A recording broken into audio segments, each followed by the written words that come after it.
We are delighted to have you with us here tonight and see these kids perform this wonderful play. I'm going to turn it over to Diane in just one second, but just to make our time the best it can be tonight, we have a full house.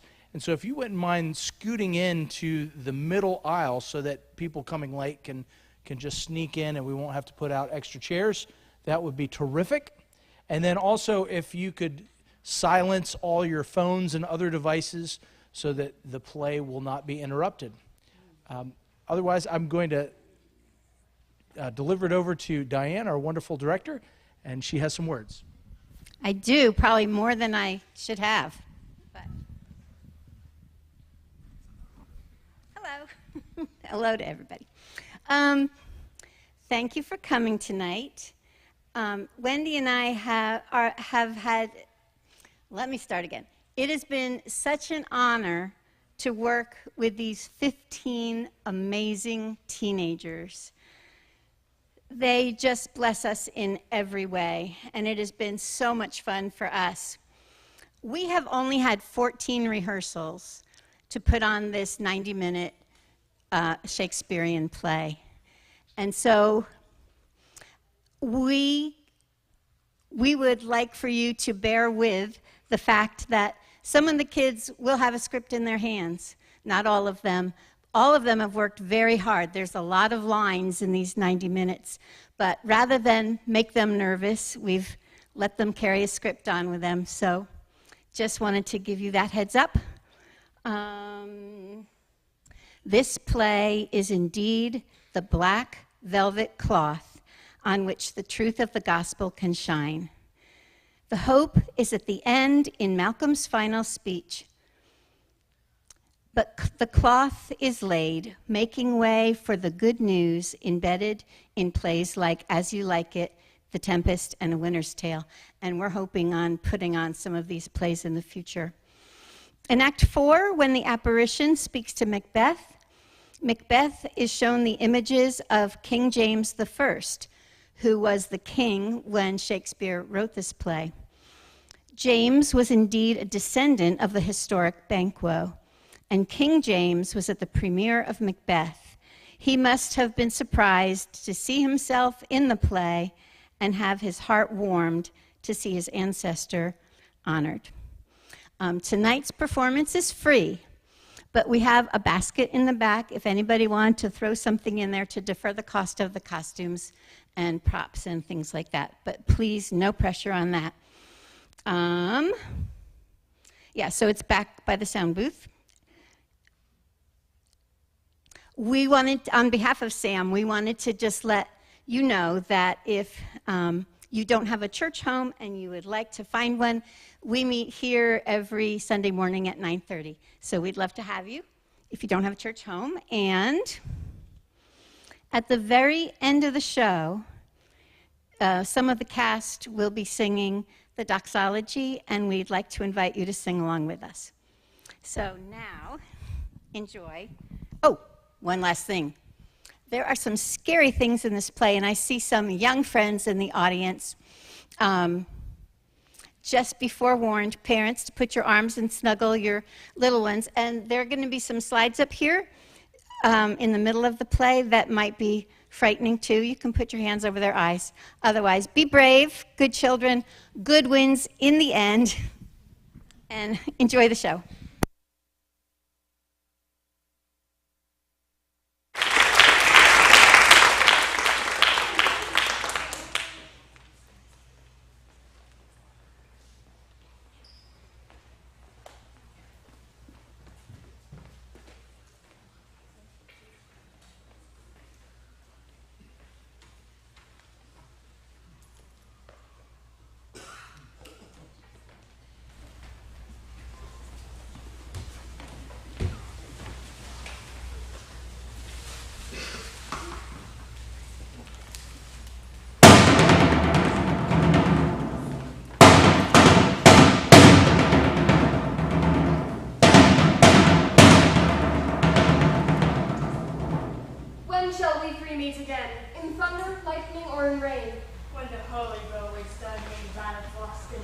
That with the air, the set of sun.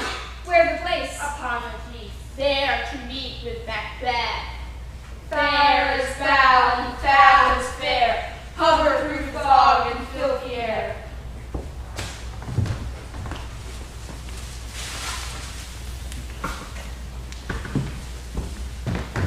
What bloody man is that? He can report, as seen by his plight, of the revolt in his state.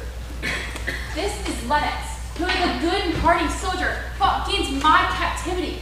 Hail, brave friend, and say to the king the knowledge of the royal as thou didst leave it. The merciless MacDonald, worthy to be a rebel, showed like rebels roar, but all is too weak for brave Macbeth. Well he deserves that name, disdaining fortune with his brandished steel, which smoked with bloody execution, like Fowler's minion carved out his passage, till he faced the slave, unseamed him from the nave to the chaps, and then fixed his head upon our battlements. Oh, valiant cousin, worthy gentleman. Who comes here? The worthy Thane of Ross. When a haste looked through his eyes, so should he look, it seems to speak things strange. God save the king. Whence camest thou, worthy Thane? From fight, great king, when the wind better sparked the skies and fan our people cold. Norway himself, with terrible numbers, assisted by the most disloyal traitor Thane of Cawdor, began a dismal conflict, till that Bellona's bridegroom lacked in proof, confronted him with self-comparisons, point against point, rebellious arm against arm, curbing his lavish spirit. And, to conclude, the victory fell upon us. Great happiness. No more that Thane of Cawdor shall deceive our bosom interest. Go, pronounce his present death, and with his former title, bring Macbeth. I'll see it done. What he hath lost, the noble Macbeth hath won.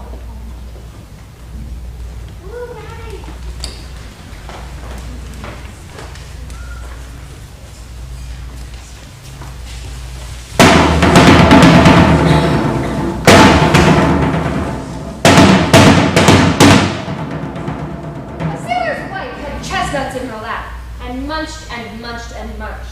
Give me, quoth I, a run to thee, the rump-fed rump-fed runyon cries.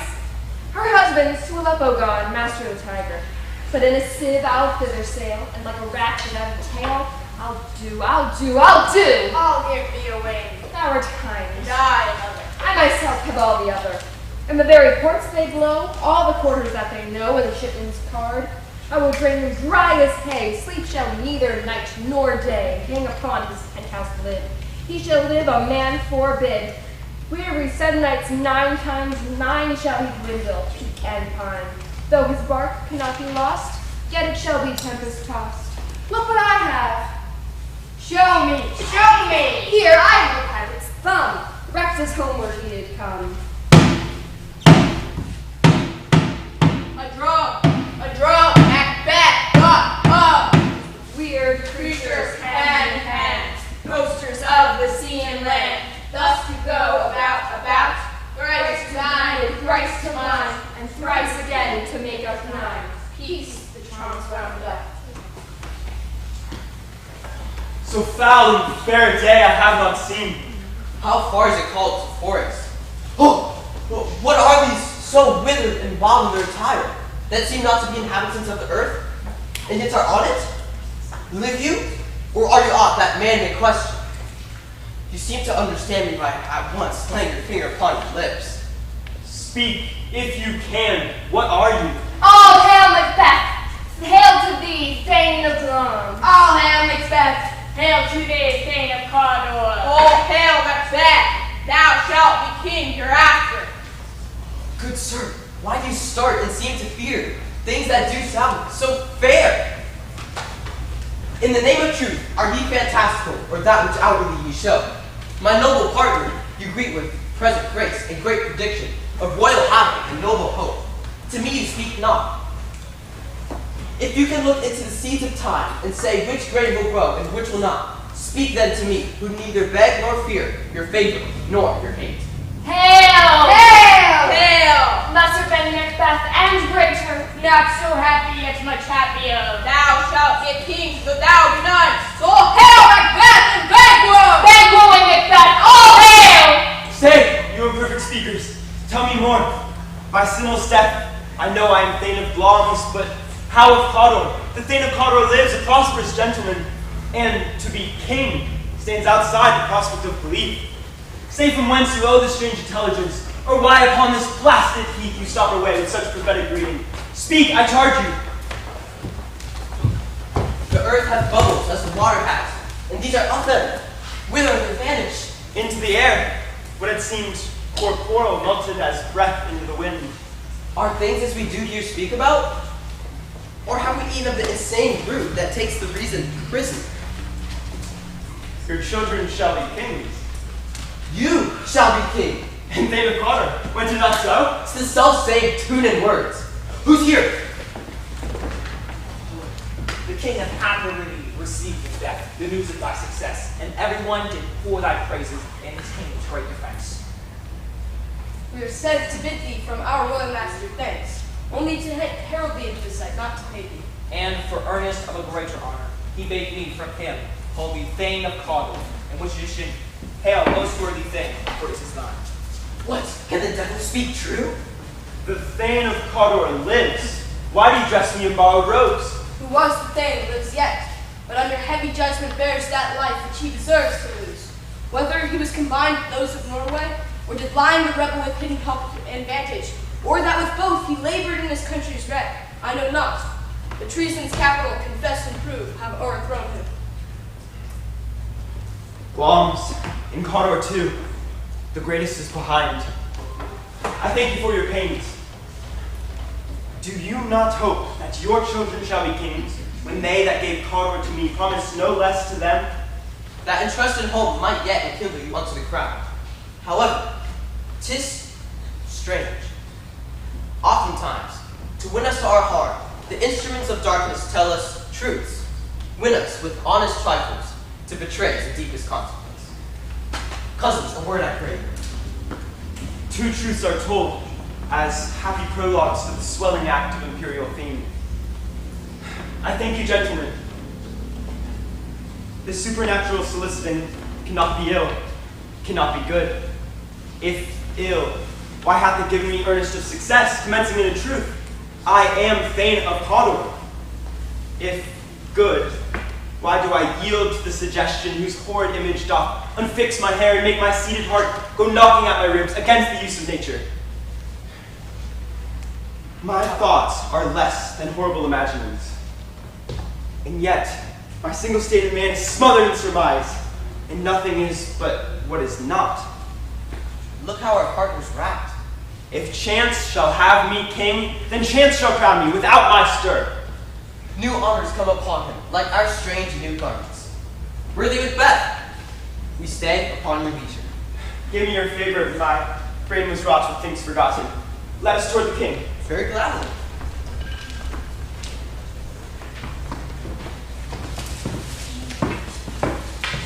O worthiest cousin, more is that due and more than all can pay. The service and the loyalty I owe in doing it pays itself.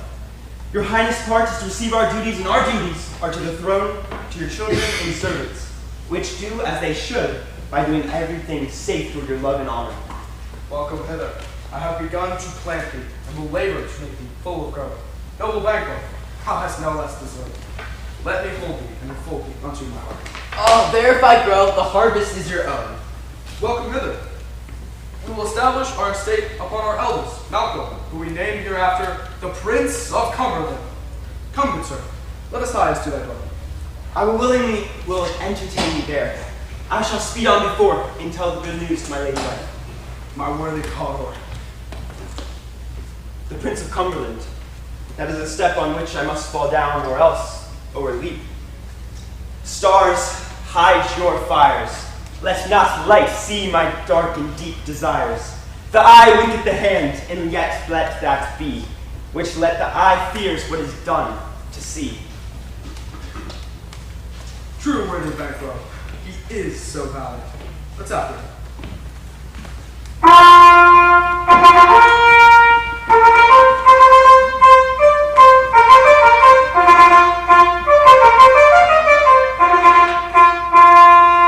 They met me in the day of success, and I have learnt by the covetous reports they had more in them than mortal knowledge.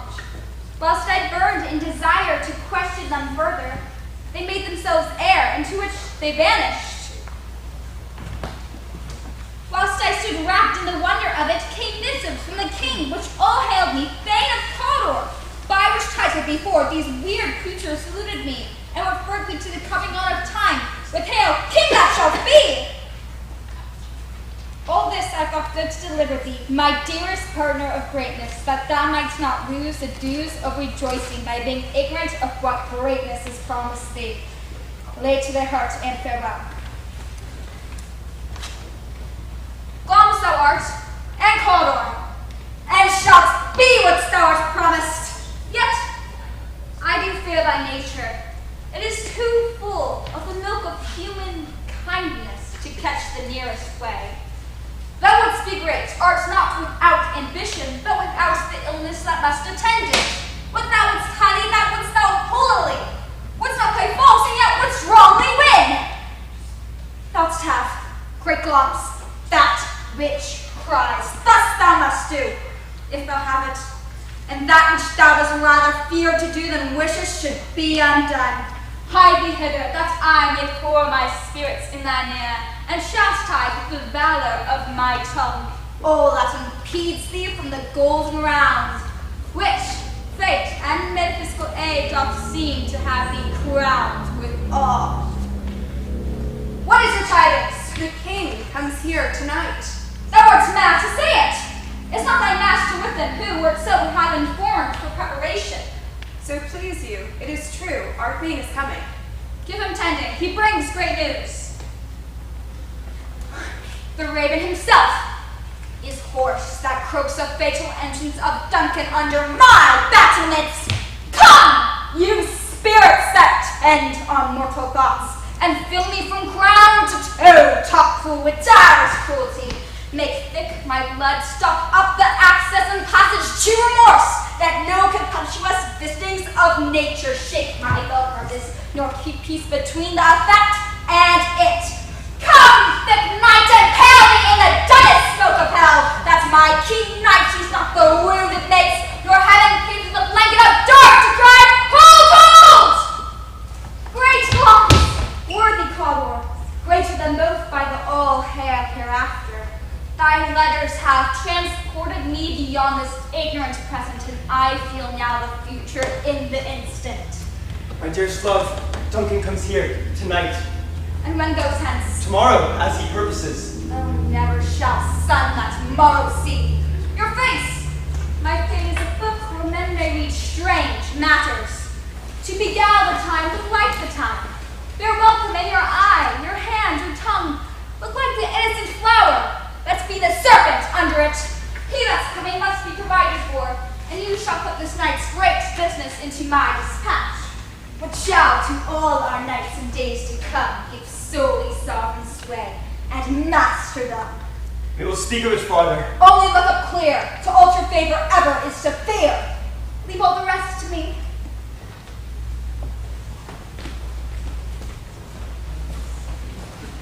This castle hath a pleasant seat.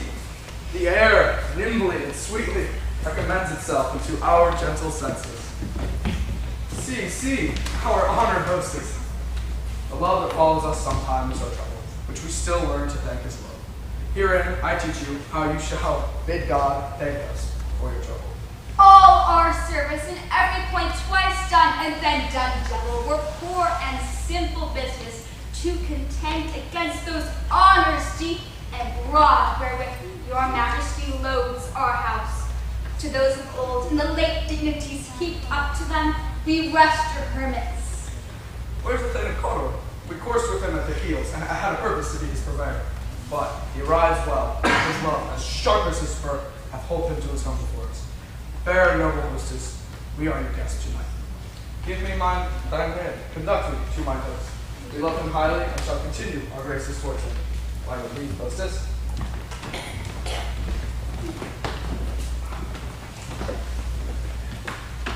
If it were done when 'tis done, 'twere well it were done quickly.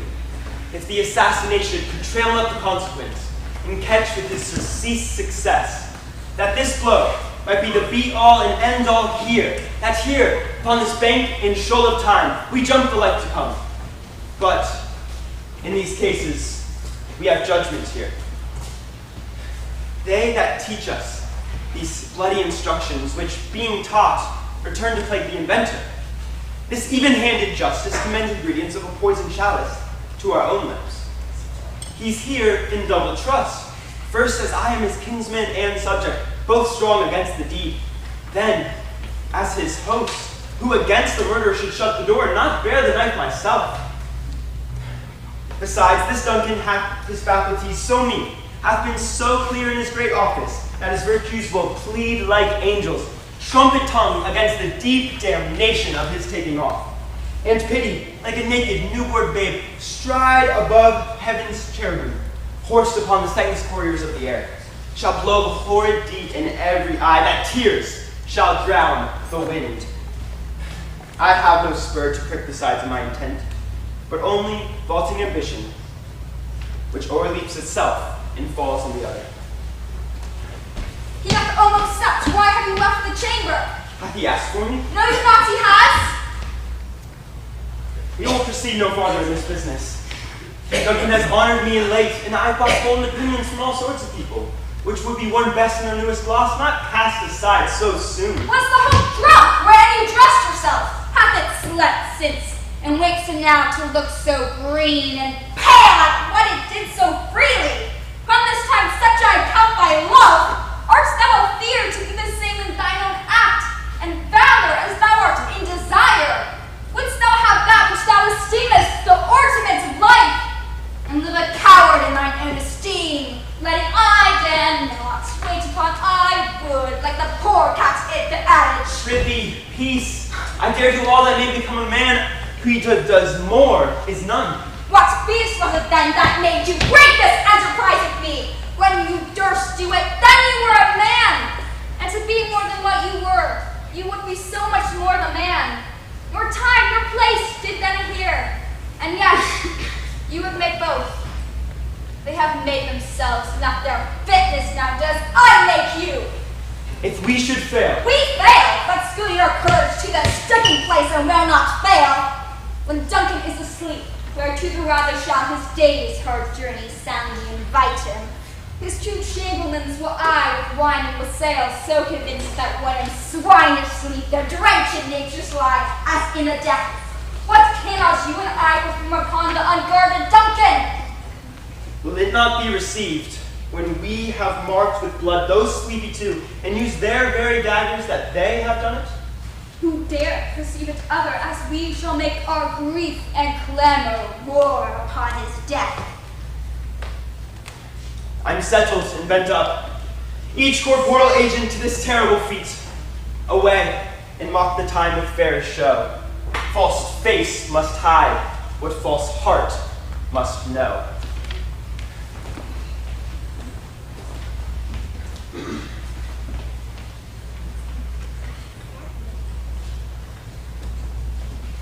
Who's here? A friend.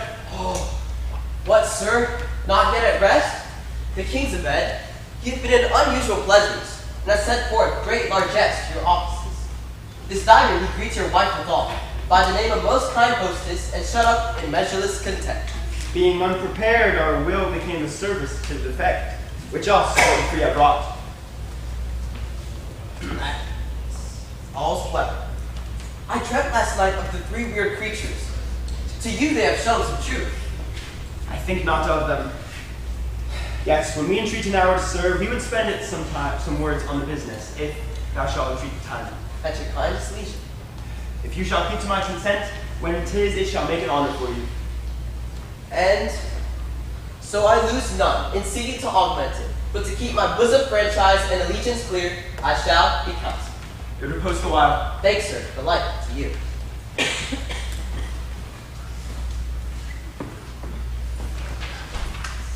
What is this I see?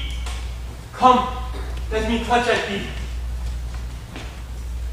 And yet, I have thee not. I see thee still. O fatal vision, art thou but a dagger of the mind, creation from the heat-oppressed brain? I see thee yet, in form as palpable as the one at which I now draw. Thou marshalst me the way I was going, and such an instrument I was to use. Mine eyes were made the fools of the other senses. Or else, with all the rest. I see thee still, in all thy blade and dudgeon gouts of blood which was not there before. It is the bloody business which informs it to mine eyes. I go, and it is done, for the bell summons me. Duncan, hear us not, for it is a knell that summons thee to heaven or to hell. That which hath made them drunk hath made me bold. What hath quenched them hath given me fire. Peace. It was the owl that shrieked, the fatal bellman which gives the sternest good night. He is about it. The doors are open, and their serpented graves do mock their charge with snores. I have dreamt their posits, that death and nature do contend about them, whether they live or die. Well, who's there? What? Ho! Alack, I have feared to have awakened, and 'tis not done. The attempt and not the deed confront us. Hark!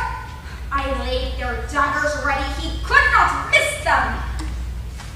Had he not resembled my father as he slept, I'd have done it. My husband! I've done the deed. Didst thou not hear the noise? I heard the owl scream and the crickets cry. This is a sorry sight. A foolish thought to say a sorry sight. There's one did laugh in his sleep, and the other cried murder, that did wake each other. I stood and I heard them, but they did say their prayers and address them again to sleep. Shh, there are two lodged together. One cried, God bless us, and amen the other, as if they were seeing these hangman's hands, listening their fear. I could not say amen when they did say God bless us. Consider it not so deeply. Wherefore could I not pronounce amen? I had most need of blessing, and amen stuck in my throat. These things must not be thought of after these ways, so it will make us mad. Methought I heard a voice cry, sleep no more. Macbeth doth murder sleep. The innocent sleep, sleep that knit up each shrouded sleeve of care, the death of each day's life, balm of hurt, mind's great nature's second course, chief nourisher, life's feast. What do you mean? Still it cried, sleep no more. To all the house longs hath murdered sleep, and therefore Cawdor shall sleep no more. Macbeth shall sleep no more. Who was it that thus cried? Why, worthy fate, you do unbend your noble strength to think so brain-sickly of things. Go get some water and wash that filthy witness from your hands. Why did you bring the daggers from the place? They must lie there. Go carry them and smear the sleepy grooves with blood. I'll go no more. I dare not look on it again. And for what purpose? Give me the daggers. The sleeping and the dead are but as pictures. 'Tis the eye of childhood that fears the painted devil. If he do bleed, I'll gild the faces of the grooms with gold, for it must seem their guilt. Whence is that knocking? How is it that every noise appalls me? What hands are these? Ha! They pluck at mine eyes. Will all of Neptune's ocean wash this blood from my hand? No. This hand will rather the multitudinous seas in Cardinine, making the green one red. My hands are of your color, yet I shame to our hearts so white. There's a knocking at the south entry. Retire we to our chamber. A little water clears us of this deed. How easy it is, then, your constancy hath left you unattended. Hark, more knocking. Get on your night shirt lest occasion call us and show us to be watchers. Be not lost so poorly in your thoughts. To know my deed, true, well best know myself. Wake, Duncan, with thy knocking. I would thou couldst.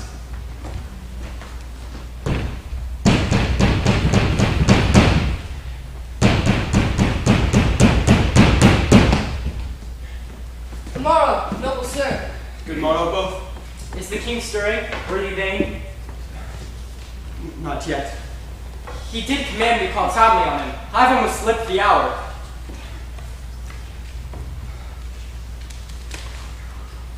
I'll bring you to him. I know this is a joyful trouble for you, but yet 'tis one. The labor we delight in pain. This is the door. I'll make so bold a call, for 'tis my limited service. Goes the king hence today? He does. He did appoint so. The night has been unruly. Where we lay, our chimneys were blown down. As they say, lamentings, heard in the air strange screams of death, prophesying accents terrible of dire combustion and confused events, new hatched the woeful time. The obscure bird clamored the livelong night. Some say the earth was fevers and did shake. 'Twas a rough night. My young remembrance cannot parallel a fellow to it. Oh! Horror! Horror! Horror! Tongue nor hearts cannot conceive or name thee. What's the matter? Confusion hath made his masterpiece. Most sacrilegious murder hath broke oak the Lord's anointed temple, and stole thence the life of the building. What is it you say? The life? Mean you, His Majesty? Approach the chamber and destroy your sight with a new Gorgon. Do not bid me speak. See, then speak for yourself. Awake! Awake! Ring the alarm bell. Murder and treason. Banquo, undisobeyed, Malcolm awake. Shake off this downy sleep, death's counterfeit, and look on death itself. Up, and see the great doom's image. Malcolm, Banquo, as from your graves, rise up like sprites to countenance this horror. Ring the bell!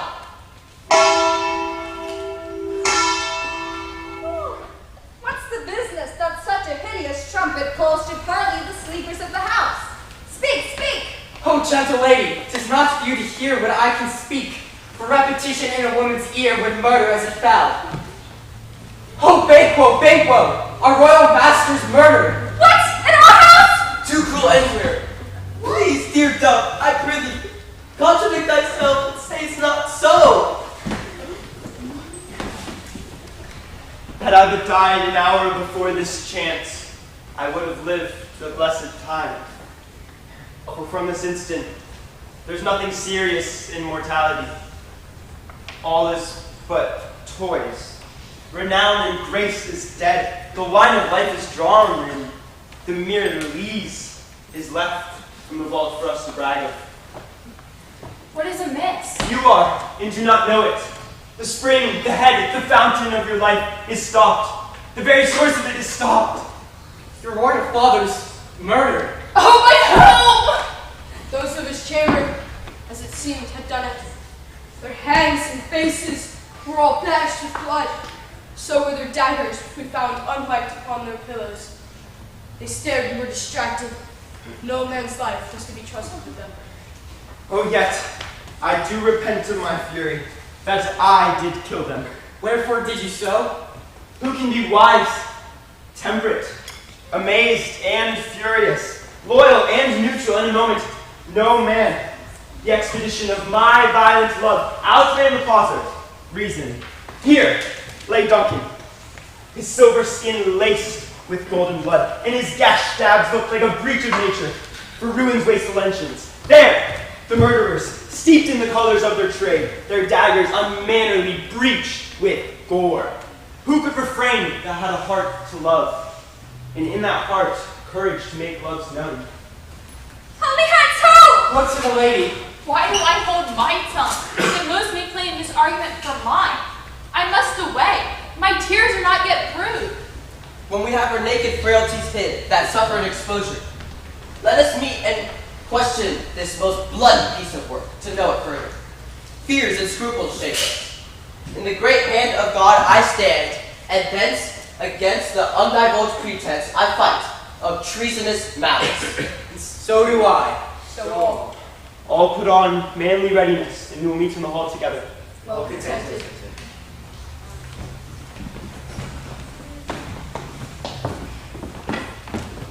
What will I do?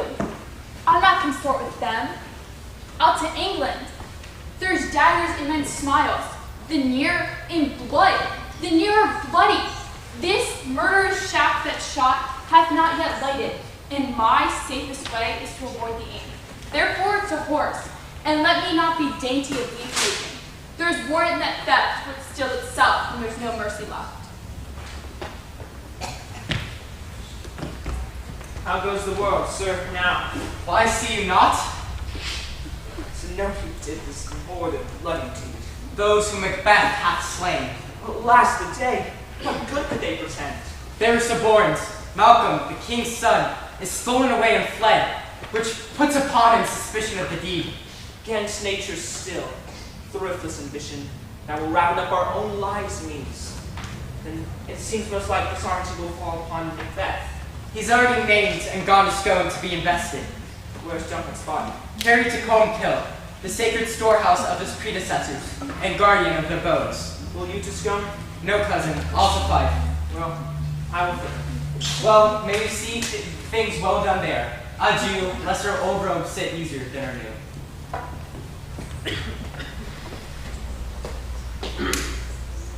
Thou hast it now. King, Cawdor, Glamis, all as the weird creatures promised, and yet I fear that thou hast played most foully for it. Yet, it was said that it should not stay in that posterity, but that myself should be the root and father of many kings. By the verities on thee made true, as upon thee, Macbeth, their speeches shine, may they not be my oracles as well, and set me up in hope?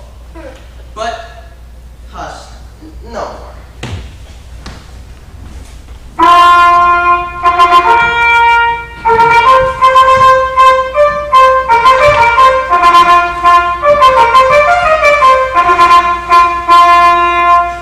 Here's our chief guest.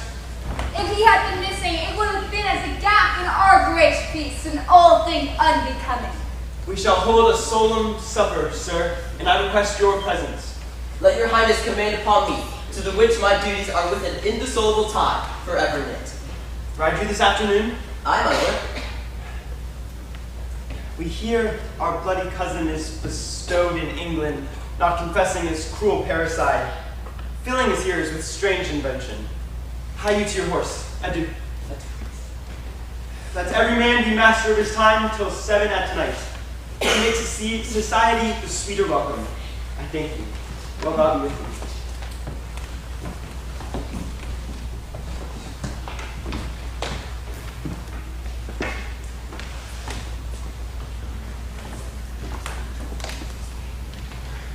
Was it not yesterday we spoke together? 'Twas, so please your highness. Well, then have you considered now my speeches? Know that it was he in times past which held you so under fortune. This was gained good to you in our last conference, passed in probation with you, how you were born in hand, how crossed the instruments, who roughed them in all things that might to half the notion, in all things else that say thus did Banquo. You have made it known to me. I did so, and went farther, which is now our point of second meeting. Do you now find your patience so predominant in your nature that you can let this go? Are you so gospel to pray for this good man and for this issue, whose heavy hand hath bowed you to the grave and beggared yours forever? I am a man, my liege, whom the vile blows and buffets of the world hath so incensed that I am reckless what I do to spite the world. And you know Banquo is your enemy. True, my lord. So is he mine, so much so that his very being, every minute thrust against mine existence. And though I could, with barefaced powers, sweep him from my sight and bid my will about it, yet I must not, for certain friends that are his are mine, whose loves I may not drop, so that I fail whom I myself struck down, and thence that is that to your assistance I do make love, masking from the business from the common eye for sundry weighty reasons. I shall, my lord, perform what you command me. Your spirit shine free. Within this hour at most, I will advise you where to acquaint yourself. Acquaint you with the perfect spy of the time, the moment on it, for it must be done tonight in something from the palace. I always require clearness. Resolve yourself apart. I'll come to you anon. I am resolved, my lord. I'll call upon you straight. Abide within. It is concluded, Banquo, thy soul's flight. If it's find heaven, find it out tonight.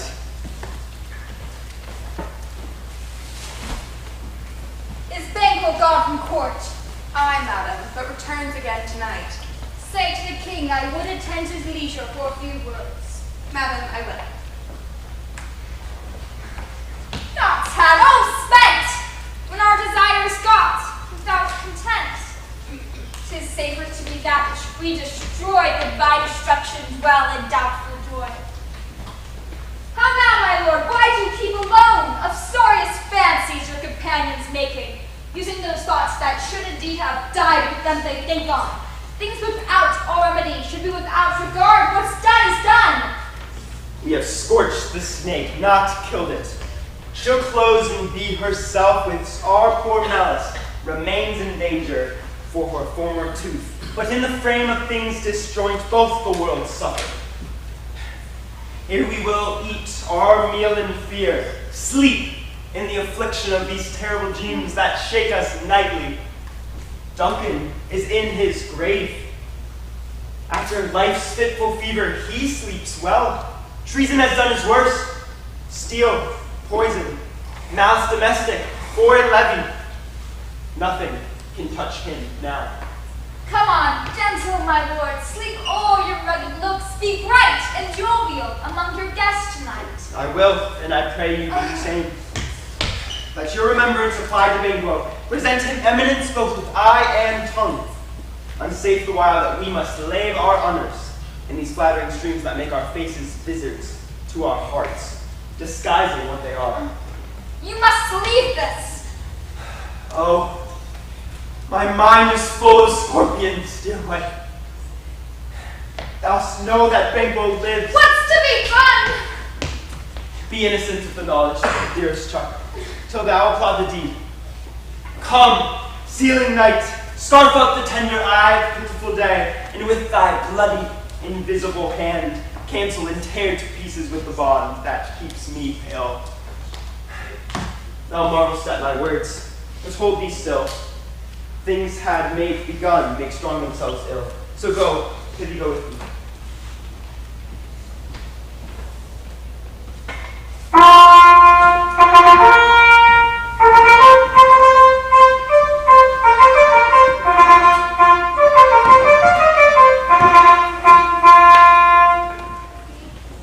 For you all know your own measures. At first and last, a hearty welcome.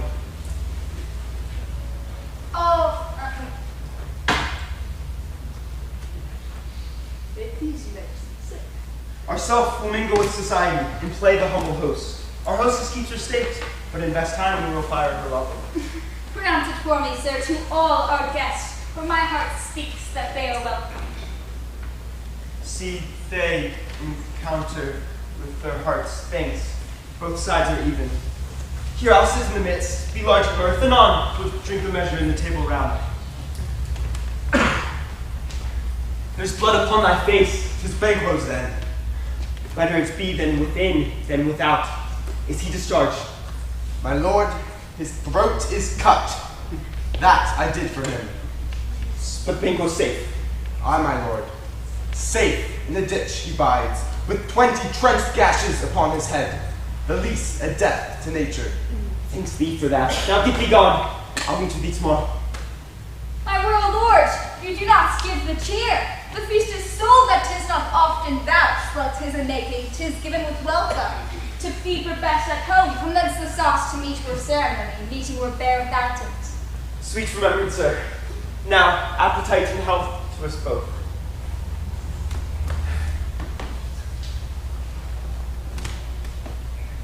May it please your majesty. Sit. Here we had our country's roof, with a graced person of Banquo present, who I may rather challenge for unkindness than pity for mischance. His absence, sir, does lay lend upon his promise. Please it your majesty to grace us with your royal company. And the table's full. Here's a place preserved, sir. Where? Here, my good lord. What is it that moves your highness? Who is it that done this? What, my good lord? Thou canst not say I've done it. Never shake thy gory locks at me. Gentlemen, rise, his highness is not well. Sit, worthy friends. My lord is often thus and has been from issues. I pray you, keep seat. The fit is momentary. Upon a thought he will be well again. If you much note him, you shall offend him and extend his passion. Feed and regard him not. Are you a man? I, in a bold one, that dare look on that which even might the devil great appall. Oh, proper stuff. This is the very painting of your fear. This is the air-drawn dagger which you said led you to Duncan. These flaws and starts. Impostors, true. Fear would well become a woman's story at a winter's spa, authorized by her granddam. Shame itself! Why do you make such faces? When all's done, you look but on a stool. Prithee, see there! Lo, how say you? What care I, if thou canst nod, speak too? If charnel houses in the grave send back those we buried, our monument shall be the muse of the kites. What's quite unmanly folly? If I stand here, I saw him. Fie for shame! My worthy lord, your noble friends do lack you. I forget myself. I'm sorry, my most worthy friends. Do not muse. I have a strange infirmity that, which if you knew me, you would not think on. Come, love and health to all. Then I'll sit down. Some wine, fill all. I drink to the general joy of the table, and to our dear friend Banquo, whom we miss were he be here, in whom we thirst, in all to all. Our duties And the pledge. Avaunt, and quit my sight! Thy bones are marrowless, thy blood is cold. Thou hast no speculation in those eyes which thou dost glare at me. The gift appears but as a thing of custom. 'Tis no other, only it spoils the pleasure of the time. What man dare I dare, if thou took any form, the rugged Russian bear, the armed rhinoceros, or the Hyrcan tiger, take any shape but that, and my firm nerves shall never tremble or be alive again, and dare me to tempt my sword. By trembling, I inhabit thee, and call me the baby of a girl, but no. Hence that horrible shadow. Away, unreal mockery. Hence. Him being gone, I'm a man again. Pray sit still. You have displaced the mirth, broke the good meeting with most admired disorder. Can such things be and overcome us like a summer's cloud, without our special wonder? You make me strange even to the disposition that I owe, when I now think you can behold such sights, and keep those disposition, and keep the natural ruby of your cheeks when mine are blanched with fear. What sights, my lord? I pray you speak not. He grows worse and worse. Question enrages him. At once, good night. Stand not upon the order of your going, but go at once. Good night, and better health attend his majesty. A kind good night to all. Blood will have blood, they say. Blood will have blood. What is the night? And look them odds of the day, which is which. I hear it, by the way. How sayst that Macbeth denies our person at our great bidding? Did you send for him, sir? But I will send. There's not a one of them in this house that I keep a servant feed. I will tomorrow, and betimes I will to the weird creatures. For now I am bent to know by the worst means the worst. For mine own good all causes shall give way. For I am in blood stepped so far, that should I away no more, returning were as tedious as to go o'er. Strange things that I have in my head I will to hand, which must be acted ere they be scanned. You lack the season of all nature, sleep. Here, come no to sleep. By strange and self-abuse is the initiate fear that one is hard to use. We are yet but young indeed.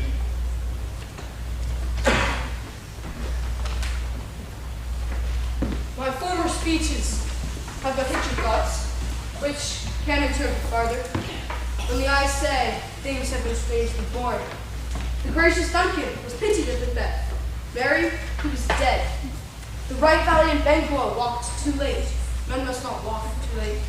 And who cannot want the thought how monstrous it was for Malcolm to kill his gracious father? Damned fact!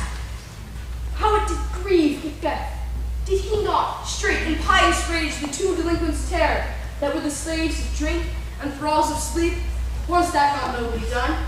Aye, and wisely too, for 'twould have angered any heart alive to hear the men deny it. So that I say he has borne all things well. Now I do think that had he Duncan's son under his key, as in at least heaven he shall not, they would find what it were to kill a father. But peace, for from broad words and cause he failed his presence at the tyrant's feast. I hear Macduff lives in disgrace. Sir, can you tell where he bestows himself? The son of Duncan lives in the English court and is received of the most pious Edward with such grace and malevolence of fortune, nothing takes from his high respect. Thither Macduff is gone to pray the holy king upon his aid to wake Northumberland and warlike Seward, that with the help of these we may again give our tables meat, sleep to our nights, free from the beasts and bloody knives, do faithful homage, and receive free honors, all which we pine for now. And this report hath so exasperated the king that he prepares for some attempt of war. Sent he to Macduff? He did, and with an absolute, "Sir, not I," the cloudy messenger turns me his back and hums, as who should say, "You'll rue the day that clogs me with this answer." And that well might advise him to a caution, to hold what distance his wisdom can provide. Some holy angel fly to the court of England, and unfold his message ere he come, that a swift blessing may soon return to this our suffering country under a hand cursed. I'll send my prayers with him.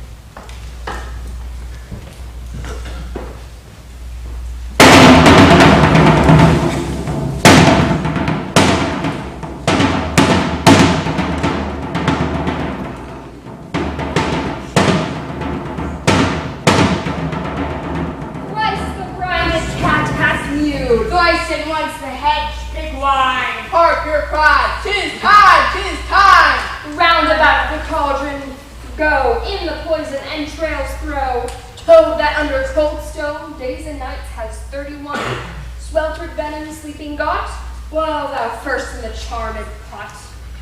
Double toil and trouble, fire burn and cauldron bubble. Minute of a benny snake in the cauldron boil and bake, eye of mutant toad, and toe of fog, wool of bat and tongue of dog, lizard, adder's fork and blind worm sting, lizard's leg and howlet's wing, for a chum of powerful trouble, like a hell broth boil and bubble.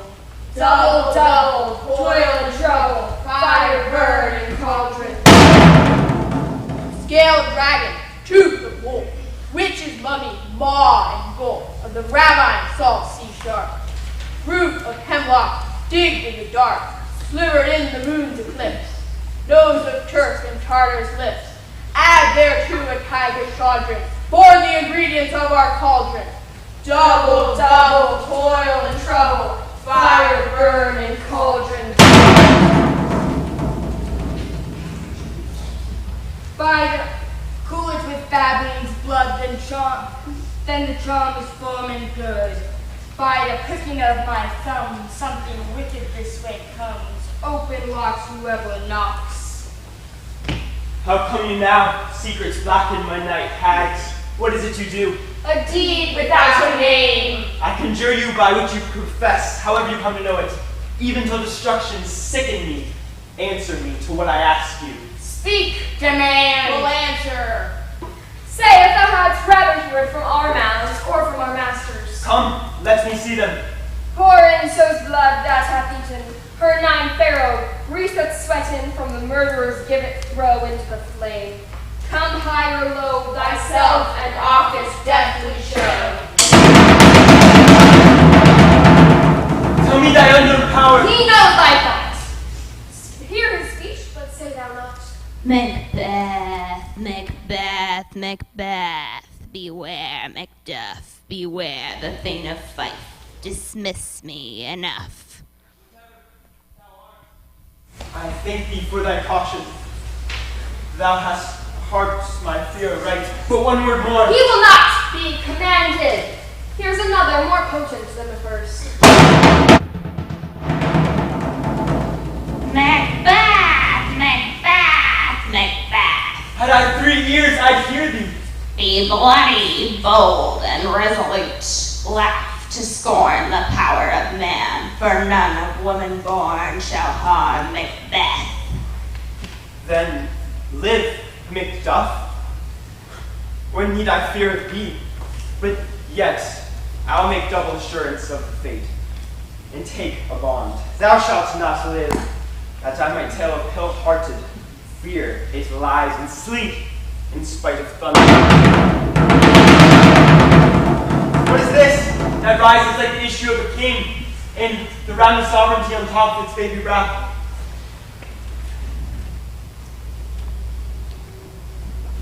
Listen, but speak not to it.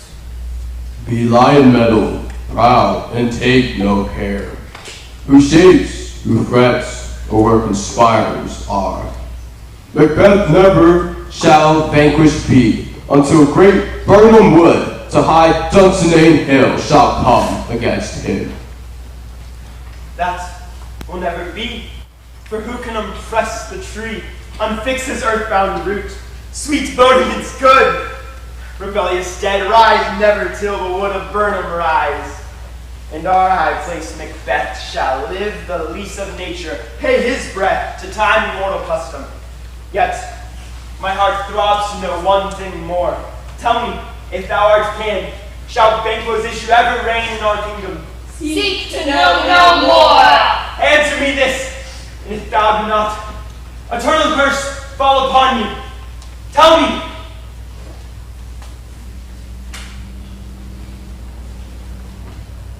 Why sings this culture? And what noise is this? Show, show, show. Show his eyes and grieve his heart. Come, let shadows so depart.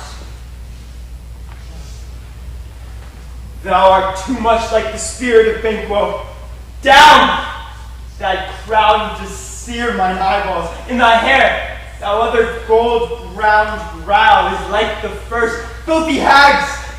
Horrible sight. Now I see 'tis true, for the blood-bolstered Banquo smiles upon me and points at them for his.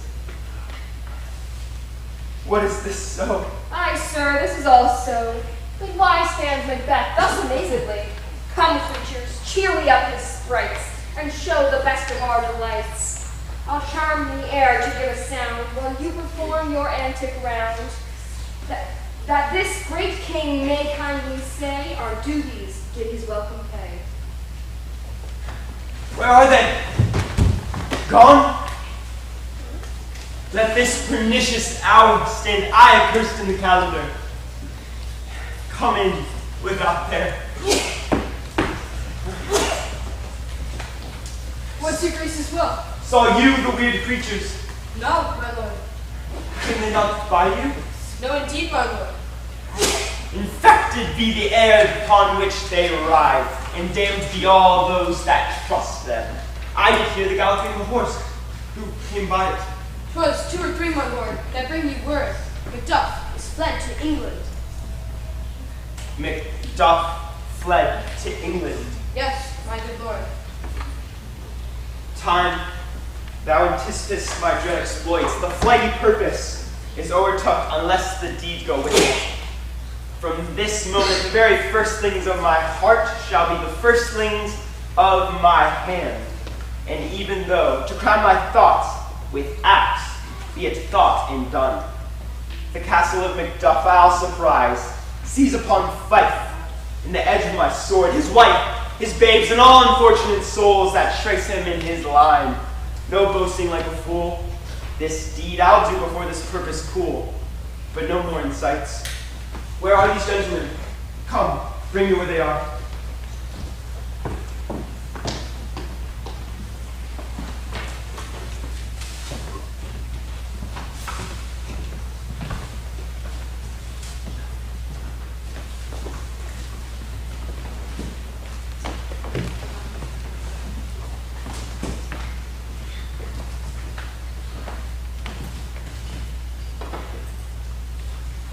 What had he done to make him fly the land? You must have patience. He had none. His flight was madness. And our actions do not, our fears do make us traitors. You know not whether it was his wisdom or his fear. Wisdom. To leave his wife, to leave his babes, his mansions and his titles in a place from whence himself does fly. He loves us not. He wants the natural touch. For the poor wren, most diminutive of birds will fight, the young ones in the nest against the owl. Old is the fear and nothing is the love, as little is the wisdom, for the flight so runs against old reason. My dearest cuz, I pray you school yourself. But for your husband, he is noble, wise, judicious, and best knows the fits of the season. I dare not speak much further, but cruel are the times when we are traitors and do not know ourselves.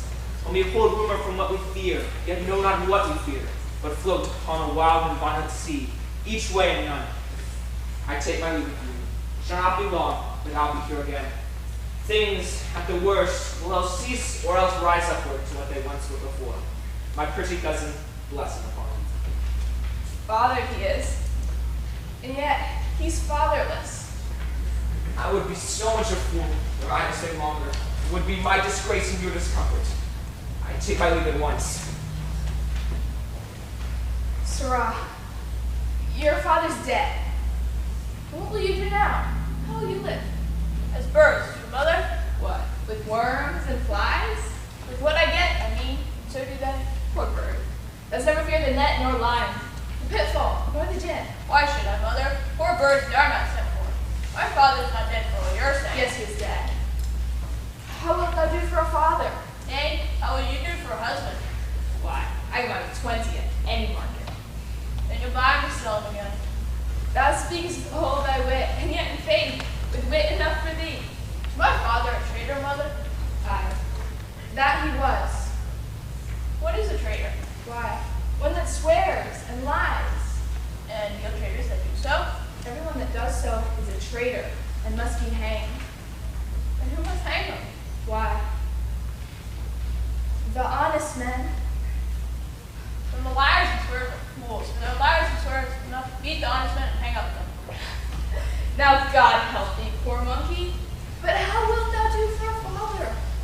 If he were dead, you'd weep for him. If he were not, there were good signs to quickly have a new father. Poor Franklin. How thou talkest. Bless you, fair David. Though I have not you known, in your state of honor I am perfect.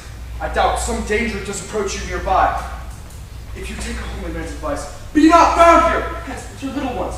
To fright you, methinks I am too savage, but to do worse would be fell cruelty. I dare abide no longer. Heaven preserve thee. Whither should I fly? I have done no harm. I remember now I'm in this earthly world, where to do harm is often laudable, to do good, sometime accounted dangerous folly. Why then, alas, do I put up that womanly defense to say, I have done no harm? What is this face? Where is your husband? I hope in no place so unsanctified as such as thou mayest find him. He's a traitor. Thou liest, thou shag-haired villain! What? You egg! Your trying treachery! He has killed me, mother. Run away, I pray! Murder! Murder!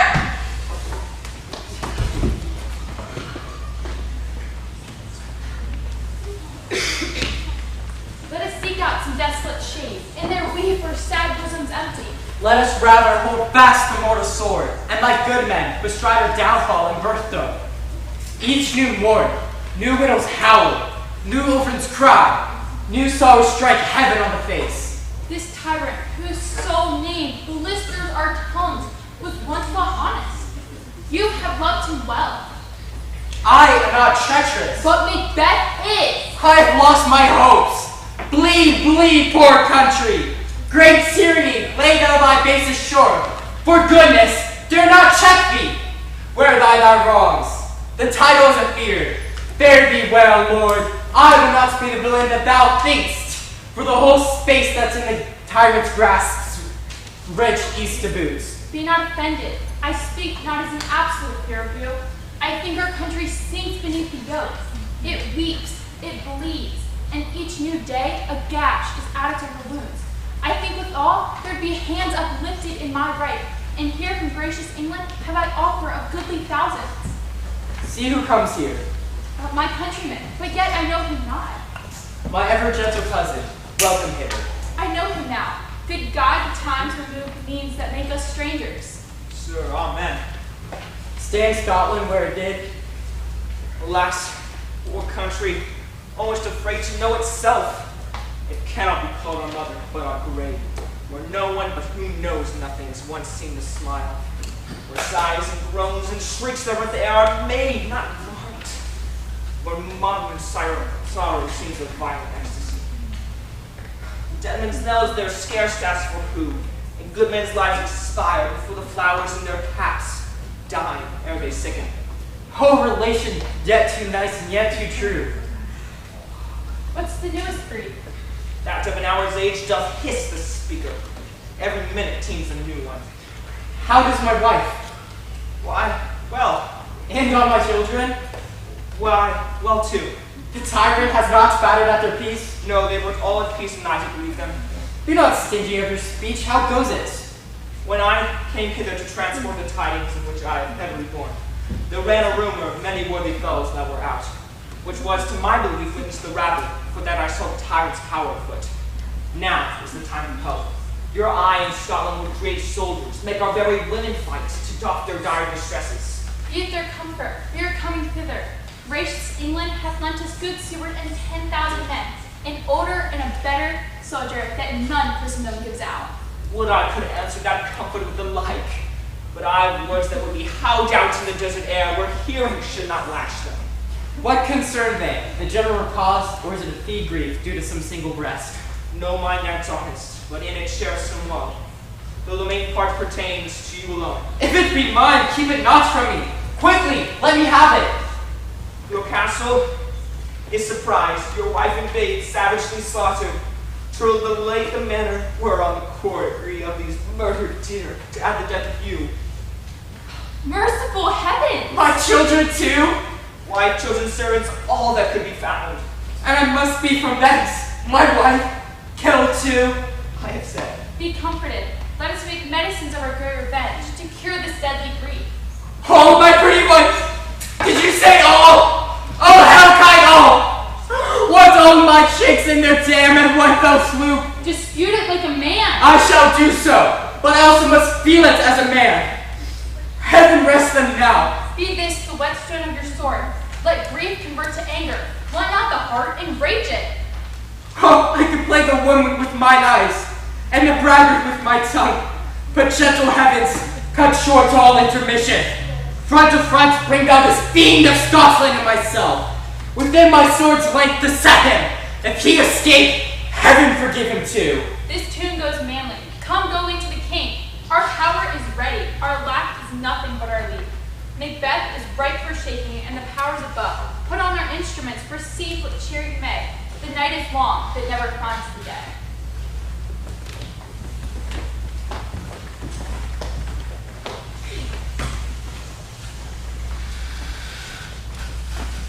I have 2 nights watched with you, but can perceive no truth in your report. When was it she last walked? Since His Majesty went into the field, I have seen her rise from her bed, throw her nightgown upon her, unlock her closet, take forth paper, fold it, write upon it, read it, afterwards seal it, and again return to bed. Yet all this while in a most fast sleep. A great perturbation in nature to receive at once the benefit of sleep, but do the effects of watching. In this slumbery agitation, besides her walking and any other actual performances, what at any time have you heard her say? That, madam, which I will not report after her. You may to me, and 'tis most meet you should. Neither to you, nor anyone, having no witness to confirm my speech. Lo, here she comes. This is her very guise, and upon my life, fast asleep. Observe her. Stand close. You see, her eyes are open. Aye, but their sense is shut. What is it she does now? Look how she rubs her hands. It is an accustomed action with her to seem thus, washing her hands. I have known her to continue in this a quarter of an hour.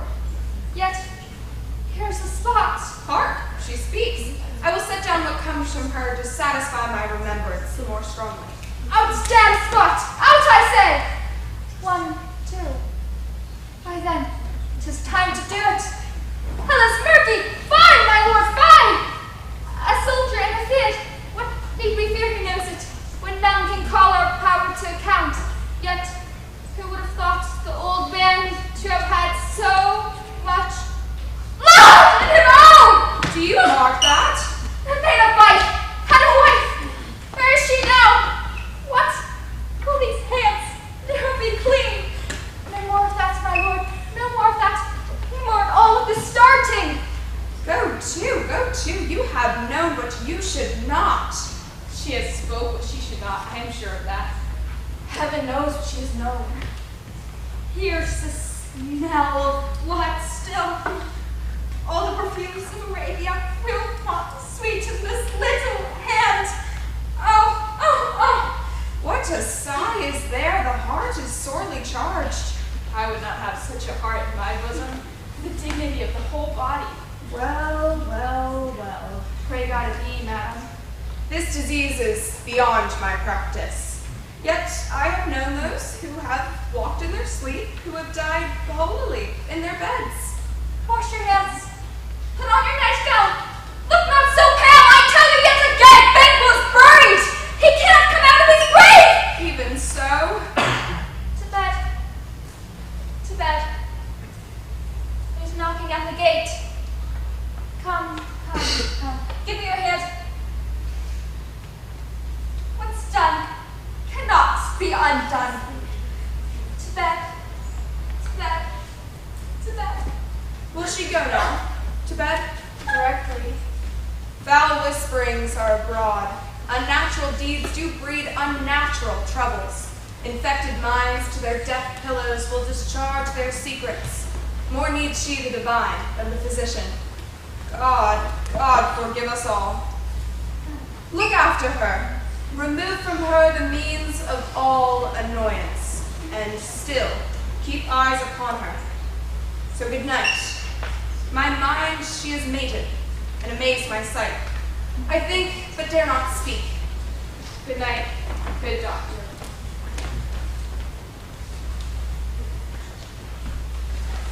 Bring me no more reports. Let them fly all. Till Burnham would do come to Dunsinane, I cannot taint with fear. What's the boy of Malcolm? Was he not born of a woman?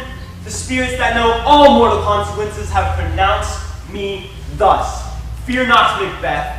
No man shall ever have power over thee. The devil did thee black, thou cream-faced loon. Where gottest thou that goose look? There's 10,000 geese, villain. Soldiers, sir. Go prick thy face and overread thy fear, thou lily-livered boy. What soldier's patch? The English force, so please you. Get thy face hence. What news more? All is confirmed, my lord, which was reported. I'll fight till my bones, my flesh be hacked. Give me mine armor. 'Tis not needed yet. I'll put it on. Send out more horses. Scour the country round and hang those that talk of fear.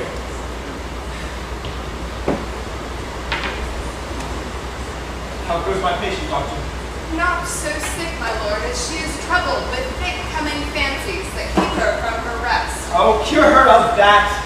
Canst thou not minister to a mind disease, pluck from the memory of the rooted sorrow, raise out the written troubles of the brain, and with some sweet, oblivious antidote, cleanse the stuffed bosom of that perilous stuff which weighs upon the heart? Therein the patient must minister to himself. Oh, throw physic to the dogs, I'll none of it. What rhubarb, senna, or what purgative drug would scour these English hence? Hear'st thou them? Aye, my good lord, your royal preparations make us hear something. Bring it after me. I will not fear of death in vain till Burnham would do come to Dunsinane. Were I from Dunsinane away and clear, profit again would hardly draw me here.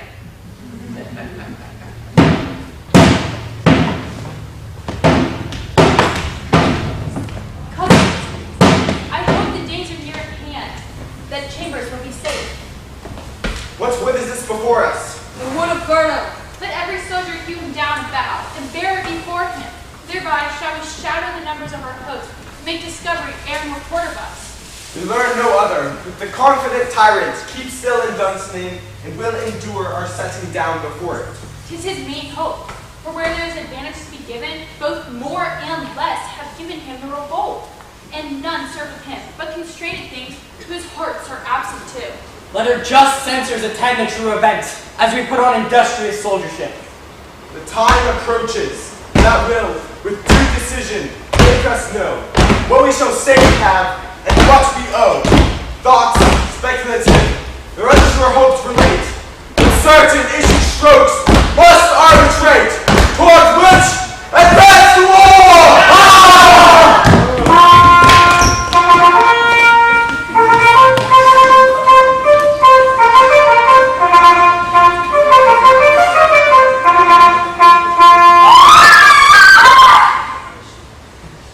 I've almost forgot the taste of fears. The time has been my senses would have cooled to hear a night shriek, and my fellow pair would add dismal treatise, rouse and stir as life were in it. I have supped full of horrors, direness, familiar to my slaughterous thoughts, could not once start me. Wherefore is that cry? The queen, my lord, is dead.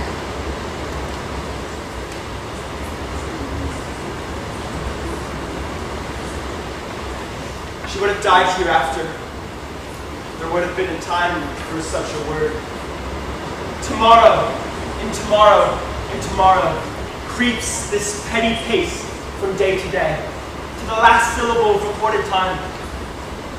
And all our yesterdays have lighted fools the way to dusty death. Out! Out, brief candle! Life's but a walking shadow, a poor player that struts and fruts his hour upon the stage, and then is heard no more.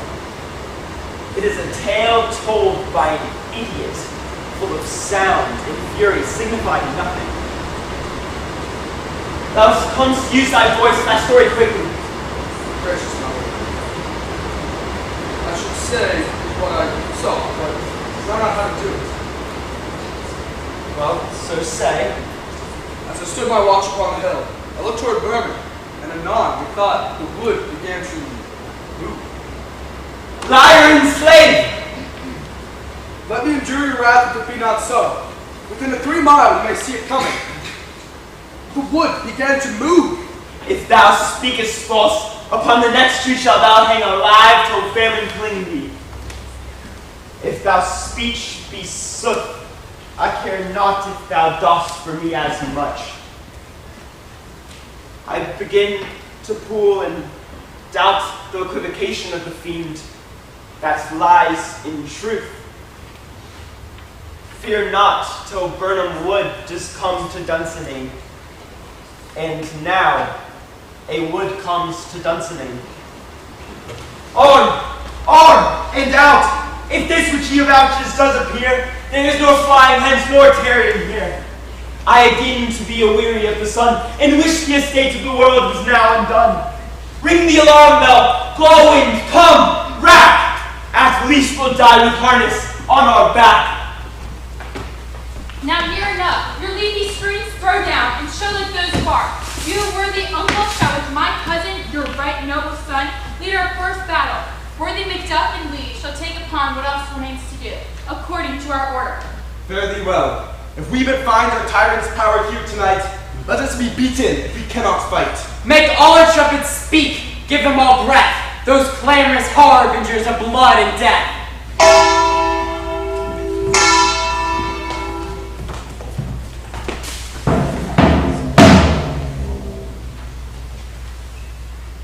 They have tied me to a stake.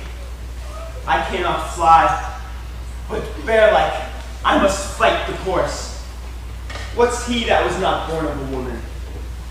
Such one am I to fear, or none? What is thy name? Thou to be afraid to hear it. No, though thou callest thyself a higher name than any is in hell. My name's Macbeth. The devil himself could not pronounce a title more hateful to death. to mine ears. No, no more fearful. Thou liest, the gory tyrant! Bring my sword, I'll prove the lie thou speaks!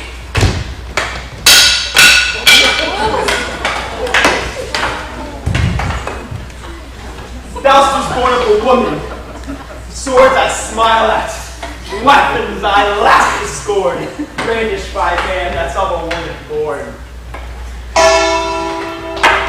Now lay the noises, tyrant, show thy face. If thou be slain, and with no stroke of mine, my wife and my children's ghosts will haunt me still.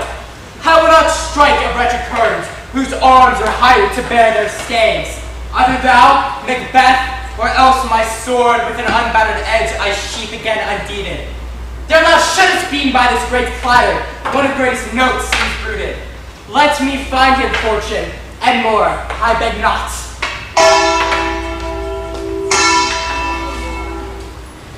Why must I play the Roman fool and die upon mine own sword? Will I see lives the gashes do better upon them?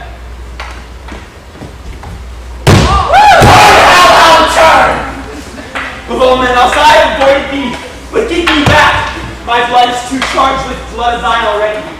I have no words. My voice is in my sword, thou bloodier villain, than terms can give thee out.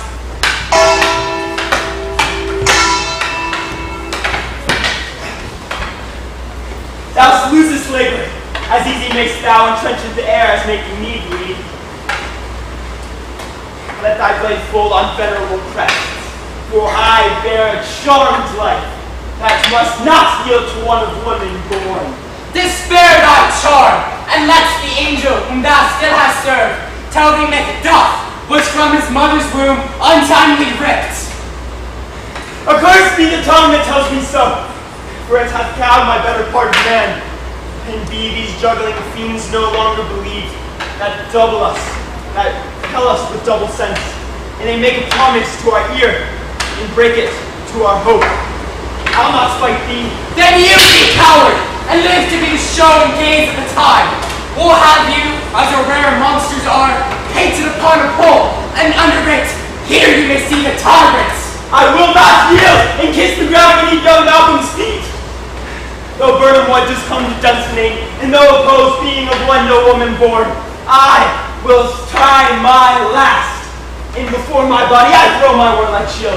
So lay on Macduff, and damn to be the one that cries, hold, enough!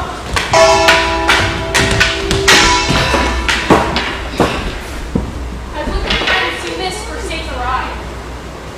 Some must go off, and yet by these I see so great a day as this is cheaply bought.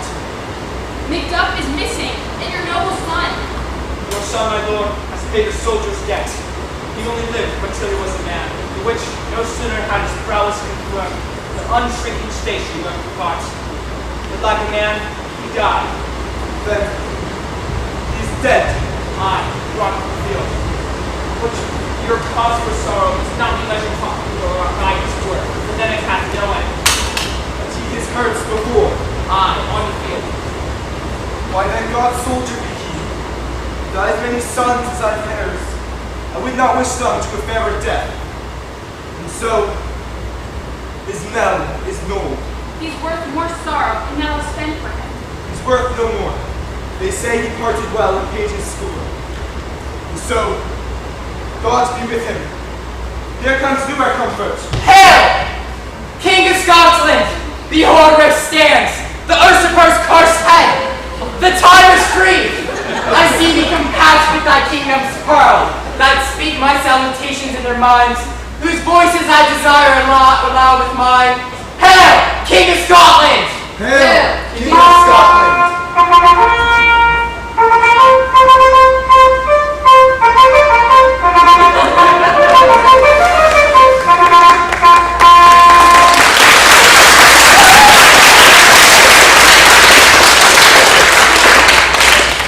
We shall not spend a large expense of time before we reckon with your several loves, and make us even with you.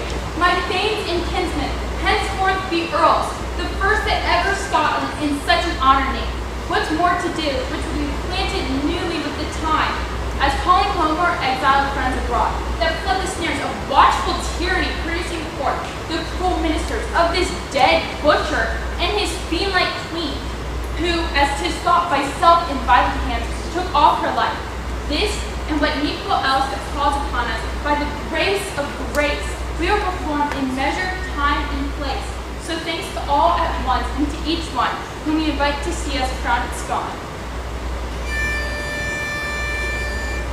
Oh, praise to you, my God, this night, for all the blessings of the night.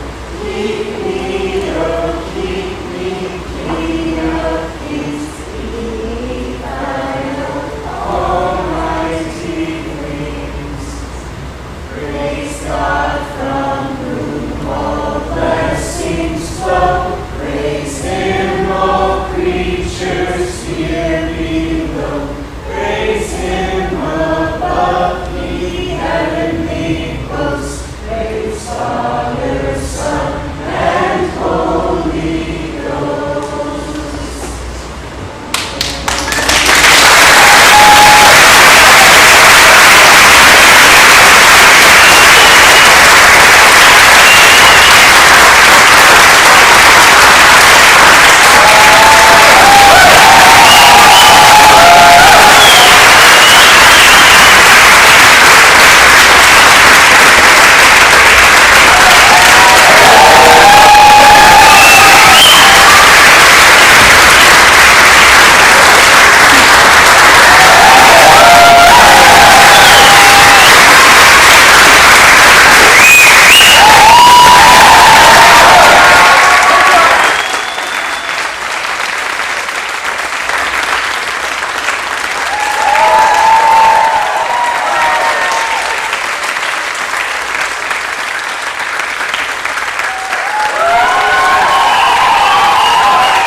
We're just so proud of them. I want to give a special acknowledgement to Wendy Booty.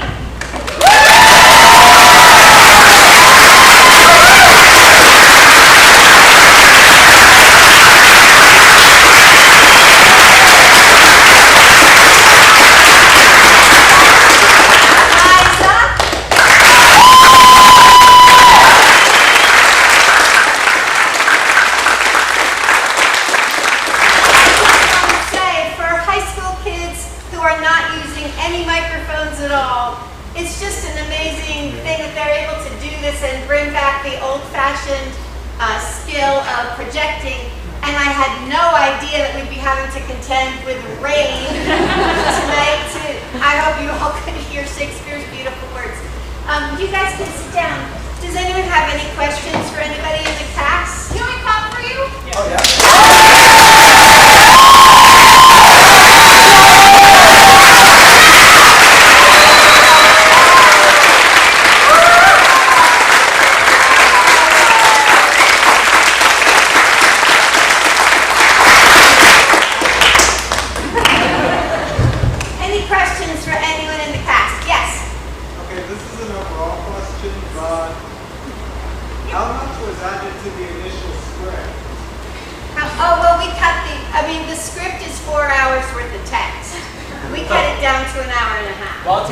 Add that Mrs. Moody and Mrs. Jones took their time to construct a script that still held the story but got it in a timely form. So they spent a lot of time on that.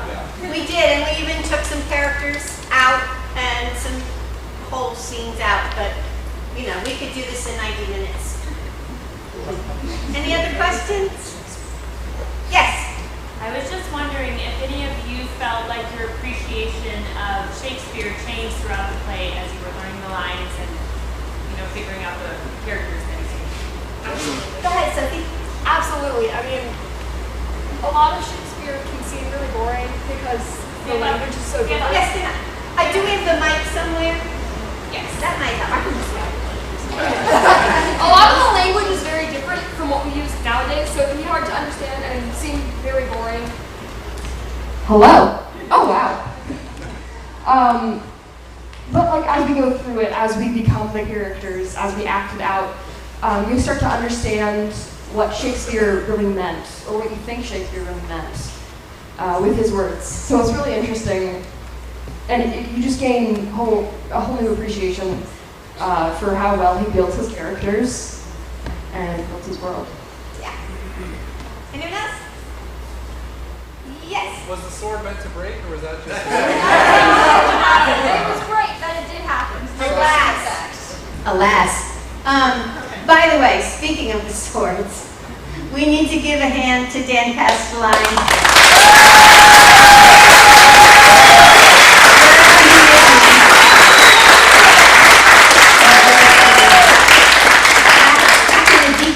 Getting us our live stream. Miss Jones, we have a question over here.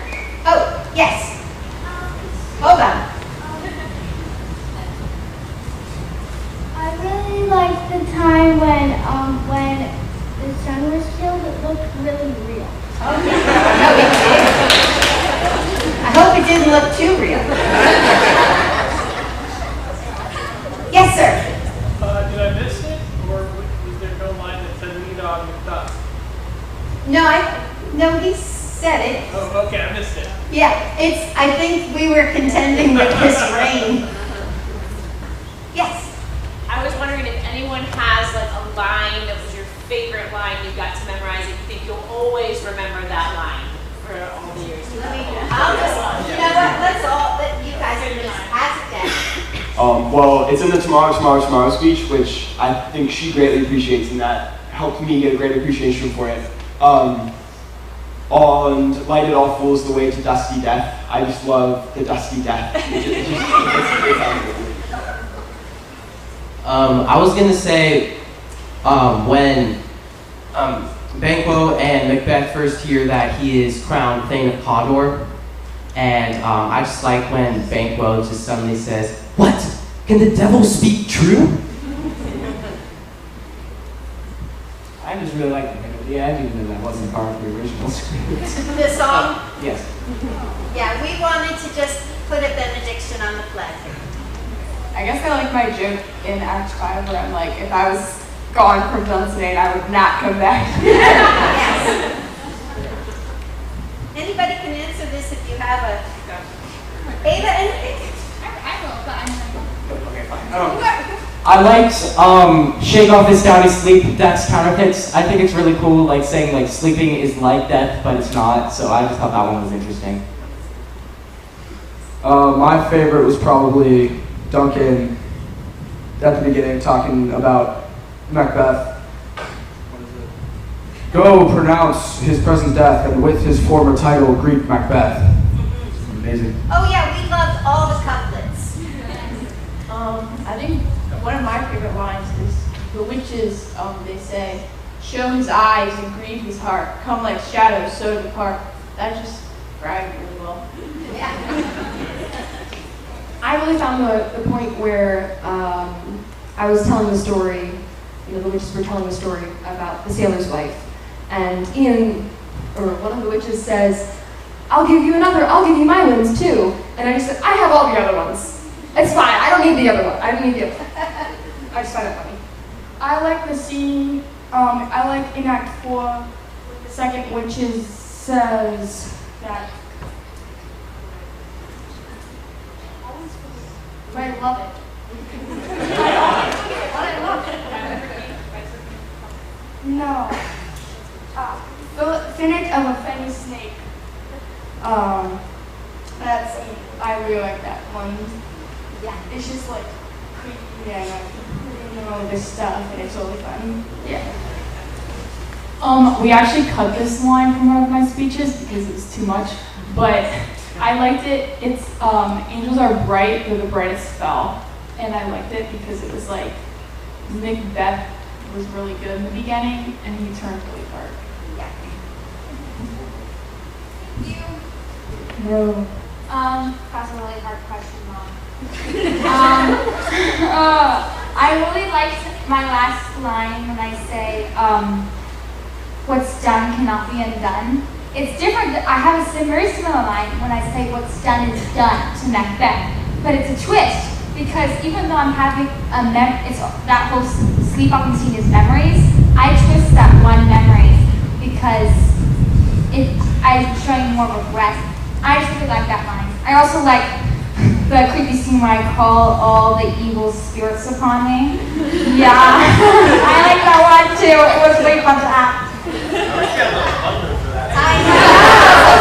Oh my goodness. The thunder's a little late. Well, thank you so. Oh yes. I just want to know, are you glad it's done, or do you wish you could do it again? I wish I could do it again. For all the work, it would be great to do several performances. But some of us are really looking forward to the next play, whenever that may be. Yes? I just wondered, it's full of spiritual truth, right? What are some of the spiritual truths that you believe in getting inside of this story? Okay, did everyone hear the question?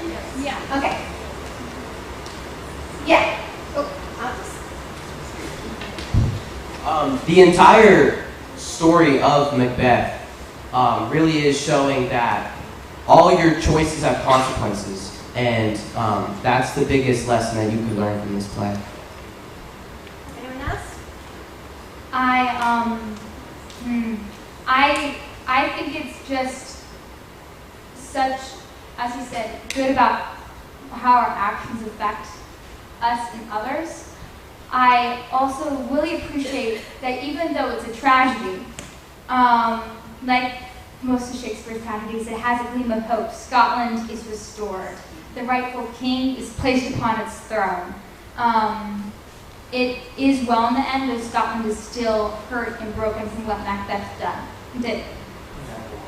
And then I just add one more thing. It's on the front of all of the flyers, but we call Macbeth the dark canvas on which the diamond of God's truth can shine. So, I mean, it's some dark stuff. You got the witches, and they're brewing something that, that's not quite good. You got a lot of dark things. A deep without a name. Yeah, a lot of bad stuff. But I think when you don't focus on necessarily those bad things, but what it can point to on the opposite with God's truth, I think it really makes it clear. And also a lot of it just goes into humility. A lot of, be humble and treat others with kindness, because hurting other people will never actually help you in the end.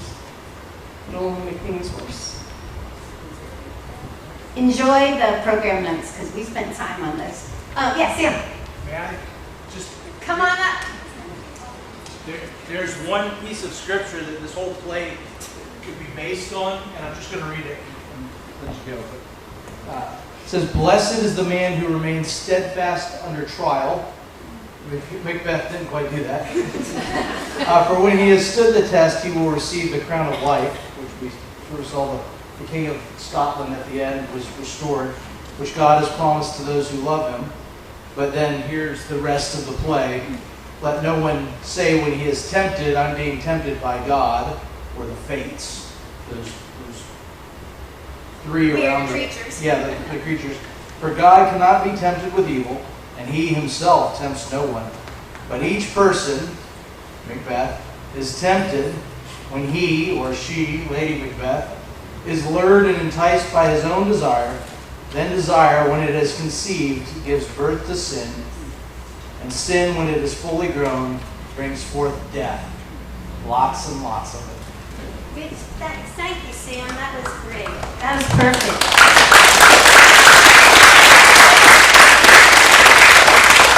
Okay, well, some of these kids need to take a shower. And thank you so much again for coming out on the rainy and stormy night. God bless you.